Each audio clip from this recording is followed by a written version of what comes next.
Hi guys, അനസാണ്. ഇപ്പോൾ ക്രൊയേഷ്യയിലാണുള്ളത്. അപ്പോൾ ഇന്ന് നിങ്ങൾക്ക് മുമ്പിൽ പുതിയൊരു അതിഥി ഉണ്ട്. ഇവിടെ നഴ്സിംഗ് അസിസ്റ്റൻ്റായിട്ട് കെയർ ഹോമിലേക്ക് വന്നിട്ടുണ്ടായിരുന്ന സജിത ചേച്ചി. എന്താ പേര്? എവിടെ? അപ്പോൾ ഇന്ന് നമ്മുടെ ഒപ്പം പുതിയൊരു അതിഥി ഉണ്ട്. ഇവിടെ നഴ്സിംഗ് ഹോമിലേക്ക് കെയർ അസിസ്റ്റൻ്റായിട്ട് വന്നിട്ടുണ്ടായിരുന്ന ഒരുപാട് പേര് എന്നോട് ചോദിച്ചിട്ടുണ്ടായിരുന്ന ഒരു സംഭവമാണ്, എങ്ങനെയാണ് ഒരു നഴ്സിംഗ് അസിസ്റ്റൻ്റായിട്ടോ അല്ലെങ്കിൽ കെയർ ഹോമിലേക്കോ വരാൻ പറ്റുക, എങ്ങനെയാണ് അതിൻ്റെ കാര്യങ്ങൾ, ഇവിടുത്തെ വിശേഷങ്ങൾ എങ്ങനെയാണ്, ഇവിടെ ആൾക്കാർ വർക്ക് ചെയ്യുന്നുണ്ടോ എന്നുള്ളതൊക്കെ. അപ്പോൾ നമുക്ക് ഡയറക്റ്റായിട്ട് ചോദിച്ചു നോക്കാം. പുതിയൊരു വീഡിയോയിലേക്ക് എല്ലാവർക്കും സ്വാഗതം.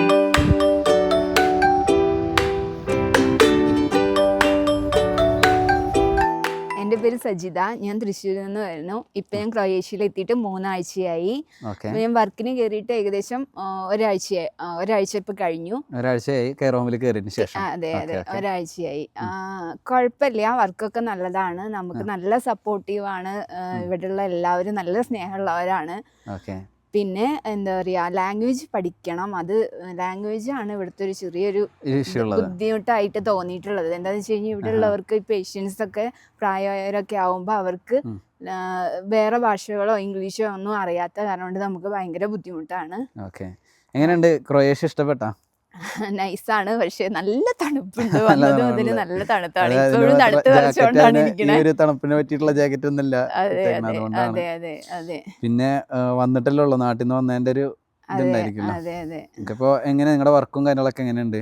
വർക്ക് ഞങ്ങൾക്ക് 8 മണിക്കൂർ ഡ്യൂട്ടിയാണ്. 8 മണിക്കൂറാണ് ശരിക്കും ഒഫീഷ്യൽ വർക്കിംഗ് അവേഴ്സ്. അതെ. പിന്നെ രാവിലെ 7 to 3 ആണ്. വർക്കൊന്നും കുഴപ്പമില്ല, നല്ലതാണ്. അപ്പോൾ എങ്ങനെ നിങ്ങൾ എന്ത് പേഷ്യൻസിനെയാണ് കൈകാര്യം ചെയ്യുന്നത്? ഞങ്ങൾ ബെഡ് റിഡൺ ആയിട്ടുള്ളവരും എല്ലാ തരത്തിലുള്ള പേഷ്യൻസും ഉണ്ട്. അവരുടെ എല്ലാ കാര്യങ്ങളും ഒരു ഡേയിലുള്ള എല്ലാ 1 by 1 എല്ലാ കാര്യങ്ങളും നമ്മൾ വേറെ ഉണ്ട്. ഇവിടെ നഴ്സുമാരും ഡോക്ടർമാരും ഫിസിയോതെറാപ്പിസ്റ്റും അവരെ അസിസ്റ്റ് ചെയ്യാണ്. അതെ, ഒരു 3 പേരായിട്ട് ഇങ്ങനെ വർക്ക് ചെയ്യാണ്. അപ്പോൾ നിങ്ങളുടെ വർക്കിംഗ് അവേഴ്സ് എത്ര മണി മുതൽ എത്ര സമയം വരെയാണ് വർക്ക്? 7 മണി മുതൽ മോർണിംഗ് 7 to 3. അക്കോമഡേഷനും കാര്യങ്ങളൊക്കെ അവർ പ്രൊവൈഡ് ചെയ്തേക്കുന്നതാണോ? അല്ലല്ല, അക്കോമഡേഷനൊക്കെ നമ്മളാണ്. പിന്നെ അടുത്തതായിട്ട് മെയിൻ ആയിട്ട് ചോദിക്കാനുള്ളത്, എന്താണ് ഇതിന്റെ റിക്വയർമെന്റ്, എന്താണ് നിങ്ങൾക്ക് ബേസിക് ആയിട്ട് വേണ്ട ക്വാളിഫിക്കേഷൻ എന്താണ്? ഇതിന് എന്ന് പറഞ്ഞാൽ ANM ഒരു കോഴ്സ് പഠിക്കണം. ഇപ്പൊ ഇത് ANMന്റെ കോഴ്സിലാണ് വരുന്നത്. ഞാൻ പഠിച്ചത് എന്ന് പറഞ്ഞാൽ ജനറൽ ഡ്യൂട്ടി അസിസ്റ്റന്റ് എന്ന് പറഞ്ഞ ഒരു കോഴ്സ്. അതെന്തോ ഫസ്റ്റ് ടൈം ആയതുകൊണ്ട് ഞങ്ങളുടെ ആദ്യത്തെ ഒരു ഇതില് ഞങ്ങളെ അക്സെപ്റ്റ് ചെയ്തിട്ടുണ്ടായിരുന്നു. പക്ഷെ ഇപ്പൊ അവരത് എടുക്കണില്ല. ഇപ്പൊ ANM ആണ് ഏറ്റവും ചെറിയൊരു കോഴ്സ് എന്നുള്ളത്. ANM ആണ്. എത്ര കൊല്ലമാണ് അത് പഠിക്കേണ്ടത്? അത് 1 year കോഴ്സ് ആണ്. ഓൾറെഡി നാട്ടിൽ ഒരുപാട് പേര് ANM പഠിച്ചിട്ട് ഒരുപാട് പേർക്ക് ആഗ്രഹം ഉള്ളതാണ് ഇങ്ങനെ യൂറോപ്പ് അല്ലെങ്കിൽ പുറത്തൊരു ജോലി എന്നുള്ളത്. അത് ANM പിന്നെ GNM BSc അങ്ങനെ തന്നെയാണ് ഇതിലേക്ക് എടുക്കണം. BSc നഴ്സ് ഞങ്ങളുടെ കൂടെയുള്ള കുട്ടി. എത്ര കൊല്ലത്തെ എക്സ്പീരിയൻസ് കാണിക്കണം നിങ്ങൾക്ക്? ഇത് ഇപ്പോഴത്തെ ഞങ്ങൾക്ക് ഫസ്റ്റ് ടൈം ഹയറാണ്. ഞങ്ങൾക്ക് 6 months കാണിച്ചിട്ടുണ്ടായിരുന്നുള്ളൂ. പക്ഷെ ഞങ്ങൾക്ക് അത് എന്തോ ലക്കില് ഓക്കെ ആയി. 6 months എക്സ്പീരിയൻസ് കാണിച്ചാൽ മതി. ഇപ്പോ കാണിച്ചിരുന്നു.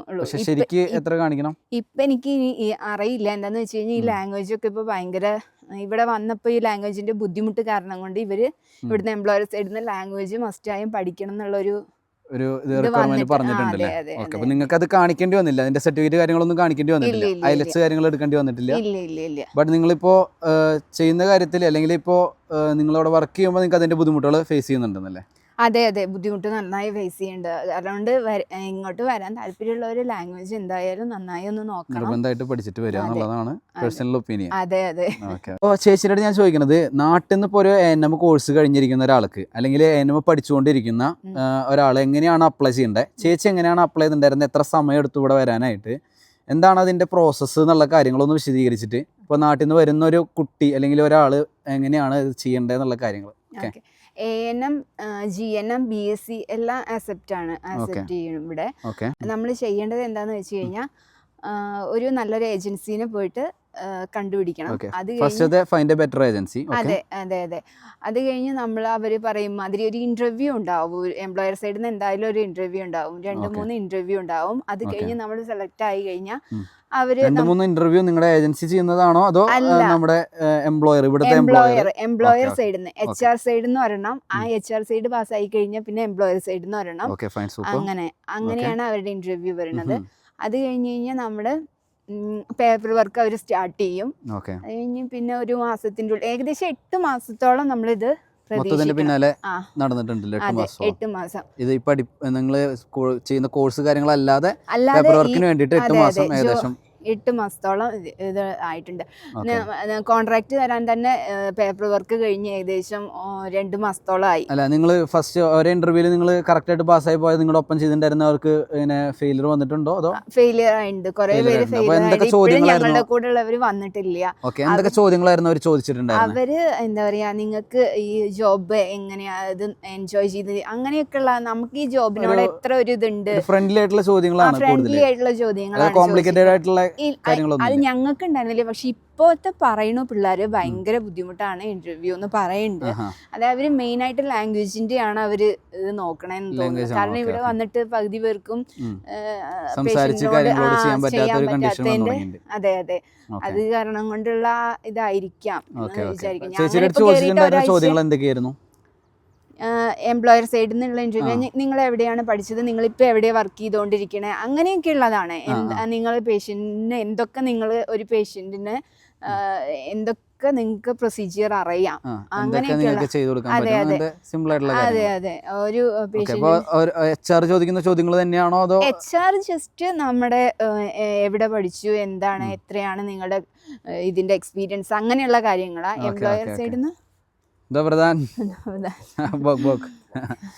ഓക്കെ. അപ്പോൾ അങ്ങനെയുള്ള ചോദ്യങ്ങളാണ് ചോദിച്ചിട്ടുണ്ടായിരുന്നത്. അപ്പോൾ അതിനുശേഷം ഓഫർ ലെറ്റർ വരാനായിട്ട് ഏകദേശം എത്ര സമയം എടുത്തു വെയിറ്റ് ചെയ്തു? ഓഫർ ലെറ്റർ ഞങ്ങൾ കോൺട്രാക്ട് വരാൻ 2 മാസത്തോളം എടുത്തു. കോൺട്രാക്ട് വന്ന് അത് സൈൻ ചെയ്ത് അയച്ചു കഴിഞ്ഞിട്ട് വർക്ക് പെർമിറ്റ് വരാൻ വീണ്ടും ഒരു 2 മാസം 2-3 മാസത്തോളം വർക്ക് പെർമിറ്റ് വരാനായിട്ട് വെയിറ്റ് ചെയ്തിരുന്നു. വർക്ക് പെർമിറ്റ് വരാൻ വേണ്ടി വന്നു. അത് കഴിഞ്ഞ് പിന്നെ ഞങ്ങൾക്ക് ഈ VFSലെ ഡേറ്റ് കിട്ടാൻ കുറച്ചൊരു ടൈം എടുത്തിട്ടുണ്ട്. ഏകദേശം എത്ര ദിവസം വെയിറ്റ് ചെയ്തു? ഡേറ്റ് കിട്ടാൻ ഏകദേശം ഒരു മാസത്തോളം എന്നാലും വലിയ ഡിലേ ഇല്ല അല്ലെ? ആൾക്കാർക്ക് ഇപ്പോഴും വരാൻ പറ്റും എന്നുള്ള ഒരു കണ്ടീഷൻ ഉണ്ട്. ഒരുപാട് പേര് ചോദിക്കുന്നുണ്ട്, ഇപ്പൊ നമ്മൾക്ക് VFS കിട്ടുന്നില്ല, VFS ഇല്ല എന്നുള്ള ഒരു ബുദ്ധിമുട്ടില്ല ശരിക്കും പറഞ്ഞാൽ. ഞങ്ങൾക്ക് അങ്ങനെ ഫീൽ ചെയ്തിട്ടില്ല. VFS കഴിഞ്ഞിട്ട് നിങ്ങൾ എത്ര ദിവസം വെയിറ്റ് ചെയ്തിരുന്നു ശരിക്കും VFS കഴിഞ്ഞ് വിസ കയ്യിൽ വരാനായിട്ട്? അത് എനിക്ക് 24 വർക്കിംഗ് ഡേ. 24 വർക്കിംഗ് ഡേയ്സിന്റെ ഉള്ളിൽ വിസ കയ്യിൽ വന്നു. എനിക്ക് ഏകദേശം 100 ഡേയ്സ് വന്നിട്ടുണ്ട്. അതെ, പക്ഷെ ഞങ്ങളുടെ കൂടെ ഫസ്റ്റ് വന്നവർക്ക് 20 വർക്കിംഗ് ഡേയിലും വന്നിട്ടുണ്ട്. ഞാൻ 27-ാം തീയതിയാണ് പേപ്പർ സബ്മിറ്റ് ചെയ്തെങ്കിൽ 26-ാം തീയതി പേപ്പർ സബ്മിറ്റ് ചെയ്തവർക്ക് 20 ദിവസം കൊണ്ട് വന്നു. അപ്പൊ അത് വലിയ കാര്യം. നിങ്ങൾക്ക് തോന്നുന്നത് നിങ്ങൾ ഹെൽത്ത് സെക്ടർ ആയതുകൊണ്ടാണ് നേരത്തെ വരുന്നതെന്നാണ് എനിക്ക് തോന്നുന്നത്. അത് മേ ബി അറിയില്ല, അതുകൊണ്ടായിരിക്കാം പെട്ടെന്ന് കിട്ടാൻ സാധ്യത. പിന്നെ ഇതിന് ശേഷം നേരെ വിസ കിട്ടിയതിന് ശേഷം നേരെ ടിക്കറ്റ് എടുത്തിട്ട് കയറി വന്നു. വിസ കിട്ടി കഴിഞ്ഞ് ടിക്കറ്റ് എടുക്കാൻ കുറച്ച് ലേറ്റ്. നിങ്ങളുടെ കാര്യങ്ങളെല്ലാം ഓക്കെ ആക്കിയതിന് ശേഷം കുറച്ച് ഇവിടുത്തെ സ്റ്റേയുടെ ഒക്കെ അവർക്ക് കുറച്ച് ചെയ്യാണ്ടായിരുന്നു. അതിന്റെയൊക്കെ കാര്യങ്ങളൊക്കെ കുറച്ച്, അതല്ല അക്കോമഡേഷന്റെ ബിൽഡിങ്ങിന്റെ കുറച്ച് പണി നടക്കും കാര്യങ്ങളൊക്കെ കാരണമാണ് ഞങ്ങൾ ഇത്തിരി ഡിലേ ആയി. അപ്പോൾ ഇനി നാട്ടിൽ നിന്ന് ഇപ്പോൾ ഇവിടെ വരാനുള്ള കാര്യങ്ങൾ നമ്മൾ ഏകദേശം പറഞ്ഞു കഴിഞ്ഞു. ഇനി അടുത്തത് ഇവിടുത്തെ വർക്കിംഗ് കണ്ടീഷൻ എങ്ങനെയാണ്? ഇവിടുത്തെ ആൾക്കാർ നമ്മളടുത്ത് ഫ്രണ്ട്ലി ആണോ? നിങ്ങൾക്ക് ഇവിടെ സാറ്റിസ്ഫൈഡ് ആണോ? എന്താണ് അതിന്റെ കാര്യങ്ങൾ എന്നുള്ളത്? ഓക്കെ, ഞങ്ങൾ ഇപ്പോൾ ഇവിടെ വന്നിട്ട് ഏകദേശം ഒരാഴ്ചയായിട്ടുള്ളൂ വർക്ക് ചെയ്യാൻ തുടങ്ങിയിട്ട്. വന്നിട്ട് കഴിഞ്ഞിട്ട് ഏകദേശം 3 ആഴ്ചയായി. ഒരാഴ്ചയായിട്ടുള്ളൂ. പോലീസ് സ്റ്റേഷന്റെ വെരിഫിക്കേഷനും കാര്യങ്ങളും എല്ലാം കഴിഞ്ഞ് ഞങ്ങളിപ്പോൾ വർക്കിന് കയറി. മെഡിക്കലൊക്കെ ഉണ്ടായിരുന്നു, അതൊക്കെ കഴിഞ്ഞ് ഇപ്പോൾ വർക്കിന് കയറിയിട്ട് ഒരാഴ്ചയായിട്ടുള്ളൂ. വർക്ക് കുഴപ്പമൊന്നുമില്ല. നമുക്ക് 8 മണിക്കൂറിനാണ് ഡ്യൂട്ടി ടൈം ഉള്ളൂ. അത് നമ്മൾ ഒറ്റയ്ക്കും അല്ല ചെയ്യേണ്ടത്, നേഴ്സിനെയൊക്കെ അസിസ്റ്റ് ചെയ്ത് കൂടെ നിന്ന് കാര്യങ്ങളെല്ലാം ചെയ്യണം. മെല്ലെ മെല്ലെ പഠിച്ച് നമ്മൾ ലാംഗ്വേജ് പഠിച്ചു കഴിഞ്ഞ് കഴിഞ്ഞാൽ നമുക്ക് തന്നെ ചെയ്യാവുന്ന ഒരു ഇതാണ്. പക്ഷെ എന്താന്ന് വെച്ച് കഴിഞ്ഞാൽ ഈ പേഷ്യൻസിന് ഇംഗ്ലീഷിന്റെ ഒന്നും അറിയാത്ത ആരോണ്ടുള്ള ബുദ്ധിമുട്ടുണ്ട്. അപ്പോൾ നമ്മള് മെല്ലെ മെല്ലെ നമ്മൾ എല്ലാം ചെയ്യണം. ഇപ്പൊ പക്ഷെ എന്താന്ന് വെച്ച് കഴിഞ്ഞാൽ അവരിനെ അസിസ്റ്റ് ചെയ്ത് കൂടെ നിൽക്കുന്ന ആൾക്കാരുണ്ട്. അപ്പൊ നിങ്ങളുടെ അക്കോമഡേഷൻ എങ്ങനെയാ? അവരെ അറേഞ്ച് ചെയ്ത് തന്നോണോ അതോ നിങ്ങൾ അറേഞ്ച് ചെയ്തോ? അല്ല, ഞങ്ങളുടെ ഏജൻസി വഴി അവര് ശരിയാക്കിയതാണ്. അക്കോമഡേഷൻ ഓൾറെഡി ഇവിടെ ശരിയാക്കിയിട്ടുണ്ട്. ഏകദേശം നിങ്ങൾ എത്ര അക്കോമഡേഷൻ നിങ്ങൾ എക്സ്ട്രാ നിങ്ങളായിട്ട് പേയ്മെന്റ് ചെയ്യണതല്ലേ? അതെ, ഞങ്ങൾ ഒരാള് 260 യൂറോളം പേയ്മെന്റ്. കൂടുതലാണ്. ഇപ്പോൾ ഇവിടെ നോക്കുമ്പോൾ കൂടുതലാണ് അക്കോമഡേഷൻ. കാരണം നിങ്ങളിപ്പോ റൂമിൽ എത്ര ആൾക്കാരുള്ളത്? 6 പേരാണ് 6 പേര് റൂമിൽ. 6 പേര് പറഞ്ഞത് ഒരു അപ്പാർട്ട്മെന്റിൽ മൊത്തമായിട്ട് അതോ ഒരു റൂമിലായിട്ടോ? ഒരു റൂമിൽ, അതായത് ഒരു അപ്പാർട്ട്മെന്റ് ഒരു റൂമിലാണ് ഈ 6 പേരും. അപ്പൊ അതിലത്തെ 3 പേര് ഹാളിൽ അങ്ങനെയൊക്കെ ആയിട്ട്. നിങ്ങൾക്ക് ഇനി വേറെ നിങ്ങളായിട്ട് കണ്ടുപിടിക്കണം അല്ലേ? അപ്പാർട്ട്മെന്റ് നല്ല അപ്പാർട്ട്മെന്റ് നിങ്ങൾക്ക് TRC കിട്ടിയതിനു ശേഷം നിങ്ങൾക്ക് തന്നെ അവിടെ ഫൈൻഡ് ചെയ്യാവുന്നതേ ഉള്ളൂ. പിന്നെ വർക്കിംഗ് ഇപ്പൊ നിങ്ങൾ അവിടെ ഉള്ള ആൾക്കാർ ഇപ്പൊ ഒപ്പം വർക്ക് ചെയ്യുന്ന ആൾക്കാരൊക്കെ നല്ല ഫ്രണ്ട്ലി. പൊതുവെ ക്രൊയേഷ്യക്കാരെ കുറിച്ചിട്ട് എന്താണ് അഭിപ്രായം? എനിക്ക് അറിഞ്ഞിടത്തോളം നല്ല സ്നേഹമുള്ള, നല്ലൊരു എന്താ ഞാൻ പറയാ, നല്ല ഒരു ആൾക്കാരാണ്. നമുക്ക് വർക്ക് ചെയ്യണോടെ ആണെങ്കിലും സ്നേഹിച്ചു കഴിഞ്ഞിട്ടുണ്ടെങ്കിൽ നല്ലൊരു എനിക്ക് എന്റെ ഒരു ഇത് നോക്കുമ്പോ എനിക്ക് ഭയങ്കര ഇതായിട്ട് ഞാൻ അവരോട് എപ്പോഴും പറയും നിങ്ങൾ നല്ല ഫ്രണ്ട്ലി ആണ്, നിങ്ങൾ നല്ല ലവബിൾ ആണ് എന്നൊക്കെ പറയും. അപ്പൊ അവര് താങ്ക് യു, നല്ലൊരു ഇതാണ്. എനിക്ക് ഭയങ്കര ഇഷ്ടമായി. എന്റെ ഒരു കൂടെ വർക്ക് ചെയ്യണ ഒരു ലേഡിയൊക്കെ ഉണ്ട്, ഞങ്ങള് നല്ല കമ്പനിയാണ്. ഇപ്പോ അവരുടെ ഫുഡൊക്കെ ട്രൈ ചെയ്ത് നോക്കിണ്ടായിരുന്നോ? അവരുടെ എംപ്ലോയി സൈഡിൽ നിന്ന് ഒരു നേരത്തെ ഫുഡ് ഉണ്ട്, കുറച്ച് ബുദ്ധിമുട്ടാണ്. എന്താണ് അവര് പ്രൊവൈഡ് ചെയ്യുന്ന ഫുഡ്? നൂഡിൽസ്, അങ്ങനെ ഒരു ദിവസം കഴിക്കാൻ പറ്റുന്ന ഫുഡാണ് ഏകദേശം. അതെ, എല്ലാത്തിലും. പിന്നെ പോർക്കിന്റെ ഒരു സംഭവമാണ്, പോർക്കും ബീഫും അങ്ങനത്തെ മീറ്റ് എപ്പോഴും ഉണ്ടാവുന്നല്ലേ? അതെ. ഓക്കെ. അപ്പൊ നിങ്ങൾക്ക് വേണമെന്നുണ്ടെങ്കിൽ വീട്ടിൽ നിന്ന് കൊണ്ടുപോകാനും പറ്റും അതല്ലേ? അത് അറിയില്ല. ഒരു നേരം അവര് ഫുഡ് അവിടെ എല്ലാവരും അവിടെ തന്നെയാണ് കഴിക്കുന്നത്, നമുക്കത് അറിയില്ല. പിന്നെ ബാക്കിയുള്ളത് നിങ്ങൾ തന്നെ പ്രിപ്പയർ ചെയ്തിട്ട്? അതെ, ഞങ്ങളെ റൂമില് ബാക്കിയുള്ള ടൈം. അപ്പോൾ ഗായ്സ്, നിങ്ങൾക്ക് ആവശ്യമുള്ള കാര്യങ്ങൾ ഞാൻ ഇതിൽ പറഞ്ഞിട്ടുണ്ടെന്ന് വിചാരിക്കുന്നു.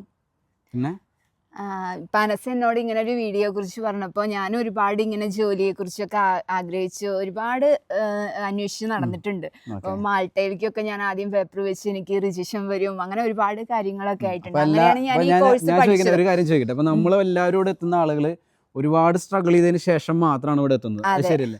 ഇപ്പൊ കാരണം കമന്റിലൊക്കെ കുറെ പേര് ചോദിക്കുന്നുണ്ട് എന്താ നിങ്ങളൊന്നും പറയാത്ത, അല്ലെങ്കിൽ നിങ്ങൾ അങ്ങനെ എങ്ങനെയെന്നൊക്കെ. അപ്പൊ നമ്മളെല്ലാവരും അതിനുവേണ്ടി ഇറങ്ങി, അതിനുവേണ്ടി നമ്മൾ എത്ര പരിശ്രമിച്ചതിന് ശേഷം മാത്രമാണ് ഇവിടെ എത്തുന്ന ഓരോ ആൾക്കാരും എത്തുന്നത്. അതെ. അപ്പൊ അനസ് എന്നോട് ഇങ്ങനെ ഒരു ഇത് പറഞ്ഞപ്പോ ഞാൻ വീഡിയോ ചെയ്യാൻ തന്നെ ഉണ്ടായ കാരണം എന്ന് പറഞ്ഞാൽ, ഈ ഒരു വീഡിയോ കണ്ടിട്ട് അത് 1-2 പേർക്ക് ഉപകാരപ്പെടുമെങ്കിൽ അതൊരു വലിയ കാര്യമാണ്. അപ്പൊ എന്തായാലും ചേച്ചി തന്നതിലും വലിയ താങ്ക്സ്. ചെയ്യാനുള്ള ഒരു മനസ്സ് കാണിച്ചത് തന്നെ വലിയൊരു കാര്യമാണ്, അതും പറയണ കാര്യമാണല്ലോ.